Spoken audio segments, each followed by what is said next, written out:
Bienvenue. Est-ce qu'on peut vraiment décrire une sensation? Partager le goût du chocolat, mais juste avec des mots. Aujourd'hui, on va décrypter ensemble une pièce de théâtre française assez surréaliste qui se pose exactement ces questions. Et elle le fait en utilisant une simple tablette de chocolat pour nous montrer le fossé parfois immense entre ce qu'on vit et ce qu'on peut en dire. Alors, comment on va s'y prendre? On va déconstruire ce mystère en 4 temps. D'abord, on va voir ce paradoxe du goût du chocolat qui n'existe pas. Ensuite, on va plonger dans une histoire tragique qui est censée tout expliquer. Puis, on fera un petit détour par une question de logique assez tordue. Et enfin, attention, la révélation finale qui vient tout remettre en question. Tout commence avec cette question. Qu'est-ce que le chocolat? Ça a l'air simple dit comme ça, mais on comprend très vite qu'il ne s'agit pas juste de cacao et de sucre. Non, la question est bien plus profonde. Comment est-ce qu'on arrive à saisir une expérience au-delà du simple fait de la vivre? Et pour commencer à y répondre, la pièce nous invite d'abord à goûter. On entre donc dans le vif du sujet avec le cœur du problème de la pièce. On a une comédienne, sur scène, qui mange du chocolat, mais qui, visiblement, est complètement incapable d'en ressentir le goût. Et là, il se passe quelque chose d'assez génial. Un homme entre en scène et se met à distribuer des carrés de chocolat au public. C'est un acte tout simple, mais ça change tout. Les spectateurs ne sont plus de simples spectateurs, ils deviennent des participants. Ils sont impliqués directement dans l'expérience que la pièce cherche à explorer. Et c'est là que le décalage devient absolument flagrant. D'un côté, il y a le public, qui vit une vraie expérience. Le chocolat fond sur la langue, c'est sucré, c'est réel.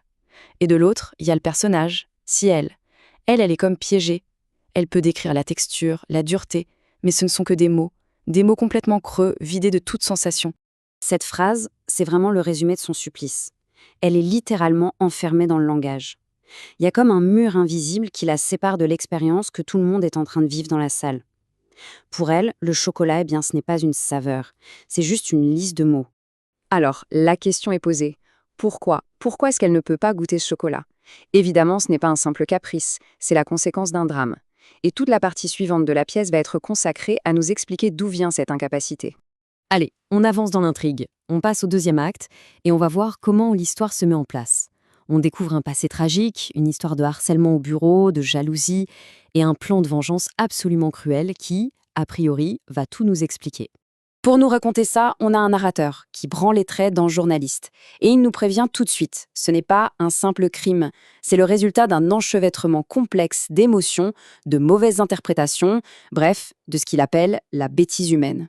Et là, on voit comment tout s'enchaîne. C'est un véritable engrenage. Une chaîne de malentendus, de rumeurs, d'émotions pas du tout maîtrisées, qui aboutit à une conséquence physique terrible. Chaque étape est en fait le fruit d'une vision déformée de la réalité. Et c'est cette vision déformée qui finit par détruire la réalité sensorielle de Si. Et voilà ce qui rend l'acte si particulièrement cruel. Cette question, alors, ils étaient bons ces chocolats, qui est aussi le refrain d'une chanson dans la pièce, n'a plus rien d'anodin. Elle devient une sorte de torture, une moquerie glaciale qui lui rappelle à chaque instant ce qu'elle a perdu. Donc voilà, son sens du goût a disparu. Et ça pose un tout nouveau problème. Comment on fait pour faire confiance à la réalité quand un de nos sens les plus importants a été détruit? Comment savoir ce qui est vrai, ce qui ne l'est pas? C'est à ce moment-là que son ami, qui est athée, lui propose une petite expérience de pensée. L'idée, c'est d'explorer jusqu'où on peut aller avec la preuve et la perception. Imaginez, si on est seul, complètement coupé du monde, est-ce qu'on peut être absolument certain d'un fait aussi simple que le jour de la semaine? Et son ami va lui démontrer, point par point, que même les faits les plus évidents sont en fait très difficiles à prouver quand on est isolé. Chaque preuve qu'on pourrait imaginer se révèle bancale. Une photo, l'angle peut tromper. Un post sur les réseaux, on ne sait pas quand il a été fait. Au final, il ne reste qu'une simple probabilité, une chance sur 7. Et face à cette même incertitude, ce 1 sur 7, on a deux visions du monde qui s'affrontent. Pour son ami, c'est la preuve que le monde est absurde, gouverné par le hasard.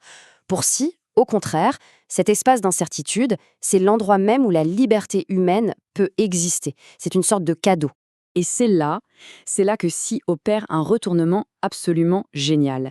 Elle arrête de débattre de la logique du problème. À la place, elle remet en question la réalité même de la situation. Et si tout ça, toute cette histoire de chambre fermée n'était qu'une fiction? Et si le personnage dont on parle n'existait même pas? On arrive au dernier acte, et là, tout éclate. La pièce révèle son secret ultime. Et la fameuse frontière entre la scène et la salle, ce qu'on appelle le 4e mur, elle se brise en 1000 morceaux. La comédienne l'annonce. La vérité, c'est que toute l'histoire qu'on vient de nous raconter, l'épouse vengeresse, la langue brûlée, la perte du goût, était complètement inventée, ce n'était qu'une fiction.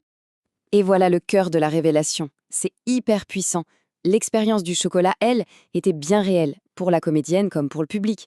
La seule qui n'a pas pu y goûter, c'était le personnage de fiction. Parce qu'un personnage, ce n'est qu'une construction de mots, et les mots n'ont pas de goût.